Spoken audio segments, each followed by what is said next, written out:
In today's consumer-driven world, the lines between industries are blurring.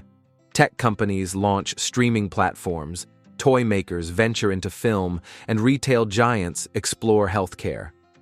Some of these transitions make sense, others feel almost absurd. But one of the most fascinating shifts has taken place in an unlikely corner: the coffee industry. At first glance, Starbucks seems like nothing more than a global coffee chain.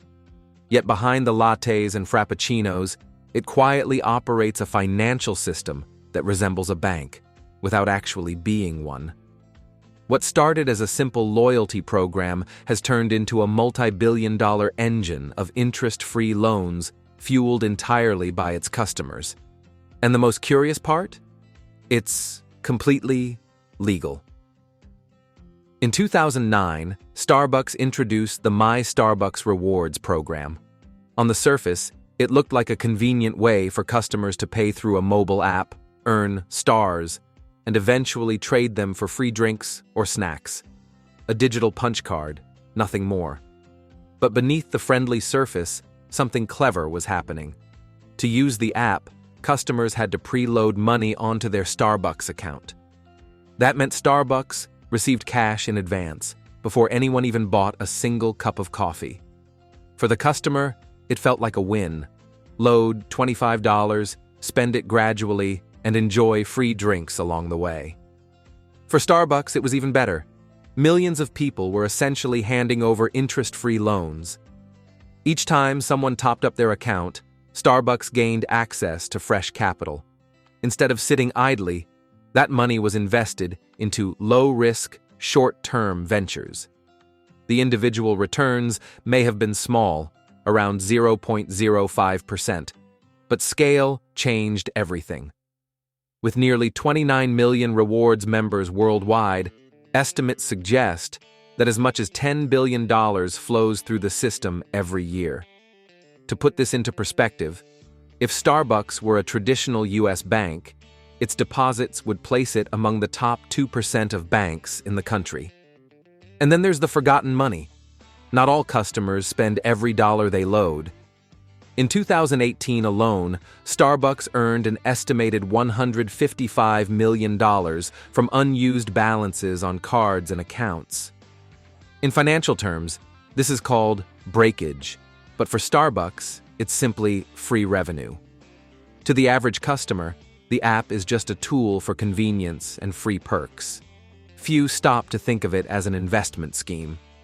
That's because Starbucks brilliantly hides its financial operations behind the smiling face of customer rewards. The truth is simple.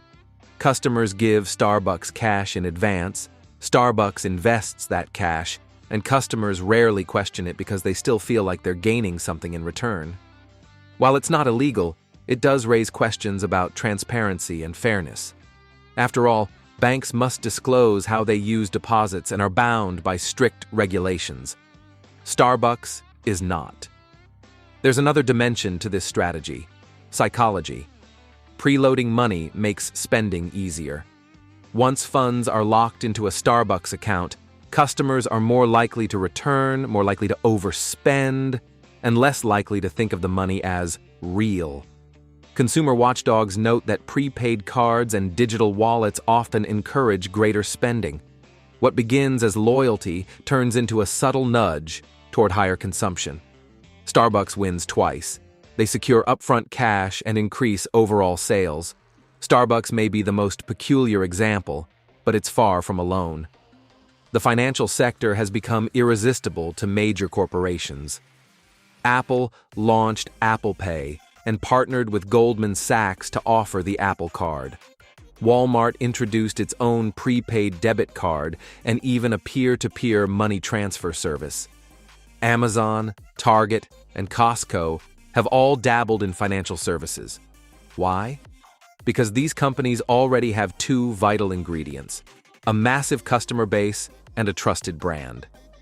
That combination makes it easier to convince people to hand over money, whether for shopping, rewards, or financial products. And unlike banks, these corporations often operate with lighter regulations. For now, at least. authorities have begun to notice. In the United States, the Consumer Financial Protection Bureau has proposed new rules to ensure that companies offering payment or money transfer services follow consumer protection laws. States like New York are even pushing for licenses to be required. The European Union is considering forcing such companies to be licensed by the European Central Bank. The United Kingdom demands registration with its Financial Conduct Authority. Australia requires a license through its Securities and Investments Commission. Yet despite these moves, enforcement remains patchy, and many hybrid models still slip under the radar. Starbucks continues to operate as a coffee shop in the public eye, while acting like a bank in practice. So is Starbucks doing something wrong? Technically, no. Customers willingly deposit money, enjoy the perks, and rarely complain. Many would argue it's harmless. After all, it's not their life savings, just coffee money. But the moral question lingers. Should corporations be allowed to operate like banks without the same level of oversight? Should customers at least be told clearly that their funds are being used as investments? Starbucks has crafted a model that's as ingenious as it is ambiguous. It thrives because people enjoy the convenience and believe they're getting something in return. Transparency may be lacking, but satisfaction remains high. The story of Starbucks' financial strategy highlights just how blurred the boundaries of business have become. A loyalty app that looks like a punch card is, in reality, a multi-billion-dollar financial machine. As regulators debate how to handle these hybrid models, one thing is clear. Starbucks has proven that in the modern economy, even a coffee shop can become a bank, without anyone noticing. And perhaps that's the strangest part. You walk in for a cappuccino, but in the background, your money is working hard. Just not for you. The simplicity of a reward program hides the complexity of a financial system that rivals small banks in scale. It forces us to ask whether we, as consumers, are truly aware of the hidden value companies extract from our loyalty. So what do you think? Should Starbucks face stricter regulations, or is it fair game as long as customers are happy with their free lattes?